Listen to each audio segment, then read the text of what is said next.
Spoiler alert, don't watch this video if you haven't seen the 4 seasons yet. But a big surprise in our show is when Steve Carell's character Nick dies unexpectedly.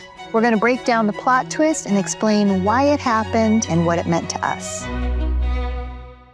Steve knew, but I guess when we had that table read of episode 7, did you guys not know? No, we didn't know. We were shocked. And I read it before you, and I said, did you read episode 7? You were like, and I was sure that in episode 8 you were, okay, it's coming back. It's not true. This is the end of episode 7, but it's coming. I couldn't believe it. It was so surprising, actually. It was really, when we all found out, it was like really, because we started to bond, and we're like, no, it felt like we were really losing part of this friend group. Erica, the whole day, she just kept walking around going, well, you killed Gru.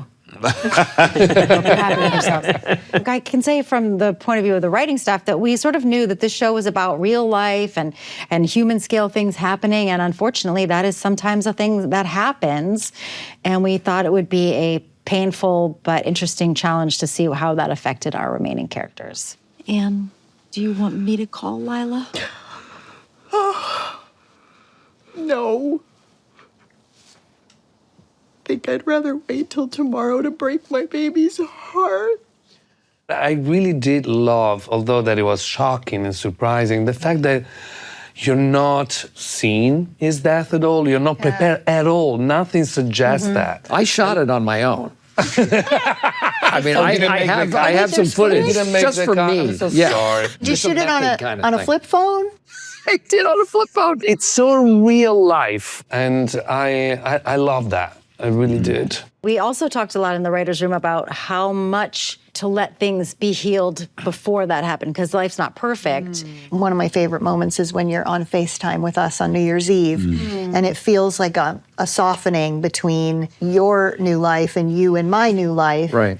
And it feels like possibilities for the future of friendship and families coming together and all the things. It's really nice to meet you, Terry. We're very happy together, and you have 2 minutes because this is my trip. I know. It's nice to see you guys. What you're talking about in episode 7, when you're softening between you guys, that was like very purposeful on the part of Tracy and Lang and the rest of the writers.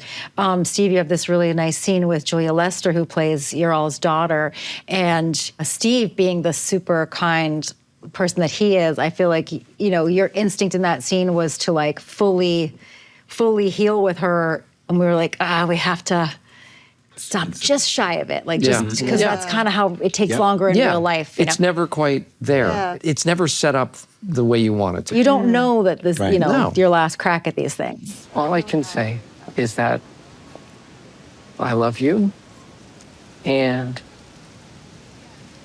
I love you. Even though I knew my character's impending demise, I couldn't allow the character to have any knowledge of that at all.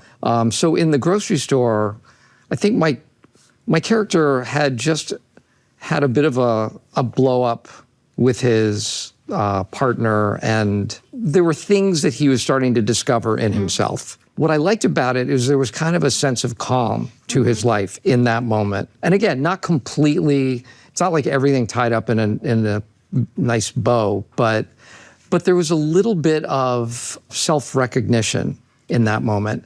And it's something that he was definitely lacking as a human being. So I like the fact that he turned a corner, not a huge corner, but was starting to. I feel I really see that in your performance in that scene, that you're like putting other people first a little bit, and you see you thinking that, and you see you feeling good about it. You like see that on your face of like, this feels good to turn this corner a little bit. Yeah. And then blammo. Then blammo, yeah. We are here today to celebrate someone we all loved, Nicholas Pagano, our Nick. What was it like filming the funeral scene? Amazing. It was so fun. I heard it was really fun. We did send Steve a picture of us all around his urn, all of us purposely being like, as if we were delighted. I keep telling Steve, don't worry though, if we ever make more of these, I have ways to bring you back. There's Zombie Nick. Yep. Then we've got a hit on our hands, Coleman. Yeah, exactly. Then you have to fight Zombie Nick. You know how to do it. Ghost Nick. Ghost Nick, also a hit on CBS. Moving on. I got it. I got away. Can I ask an insider writer question? If you don't want to answer this, it's fine. There's a line in there that you say right when Nick and Anne are zombieing It's away genius, from the car and you're actually. falling and you yell out, one of you is going to die. Yep. That's the closest we have to an Easter egg in the It's whole I series. fantastic. didn't notice it the first time. Come on, let's go. I feel a little. One of you is gonna die. See, if we had listened, maybe we would have been more careful. Yeah, exactly. Let's talk about the scene toward the end of the episode with Anne and Ginny at the fire pit. I loved that scene. I thought that was the most important scene probably in the entire series for Anne's story. She's just completely looking for connection. And I think the idea that the biggest fear is that she's lost the physical Nick. That's been severed. But the idea that the 25 years experience could be taken from her, and that's what she thinks, that if he truly loves this new woman and she loves him, then it negates the 25 years that they had. And I think when she realizes he really did love her, she really did love him, and the 25 years was real and had all the feelings. He was happy, Ginny. As happy as I've ever seen him. Fucker. Really? Then the sort of cherry on top is the baby, because now there's an actual, almost physical connection with Ginny. Yeah. You could play the baby. I was thinking that. I come back as Nick's baby. I can't. I'm gonna pee. I mean, I would definitely play Nick's baby. Yeah, but he refuses to shave the beard. But he Goodbye, Nick. Have a happy new year. Love you guys. Tell your friends you love them. And watch the 4 seasons on Netflix. We love you, Steve. Love you guys. Sorry you died. We loved you, Steve. Baby Steve.